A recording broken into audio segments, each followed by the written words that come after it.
Wednesday afternoon வீட்டு யூசேஜுக்கு வரமிளகா வாங்கியிருந்தேன். அதை அப்படியே வெயிலில் காய வச்சுட்டேன். இன்னைக்கு கொஞ்சம் வெயில் நல்லா அடித்ததுனால இன்றைக்கி ஒரு நாள் போல் காய வச்சு எடுத்துக்கலான்னு இருக்கேன்.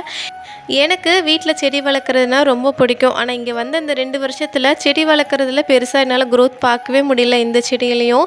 இப்போ ரீசெண்ட் டைமில் வீட்டிலேயே ஒரு சீக்ரெட்டான ஒரு ஃபெர்டிலைசர் ஒன்று நான் யூஸ் பண்ணுறேன். அதிலிருந்து பார்த்தீங்கன்னா செடியெல்லாம் சூப்பராக வளருது. ஒன்றும் இல்லை, ரொம்ப சிம்பிள் தாங்க. நம்ம சாப்பிட்டு போடுற வாழைப்பழத்தோல், வாழைப்பழம், வேஸ்ட்டாக இருக்கிற இந்த வெங்காயத்தோல், அதே மாதிரி இந்த எலுமிச்சம்பழம் 2 இது எல்லாத்தையுமே ஒரு பக்கெட்டில் போட்டு அது கூட அரிசி கழுவின தண்ணி, வடித்த கஞ்சி இது எல்லாத்தையுமே ஒன்றா போட்டு ஒரு 3 நாள் அதை அப்படியே விட்டுட்டோன்னா புளிச்சு சூப்பரான ஃபெர்டிலைசராக மாறிடுது.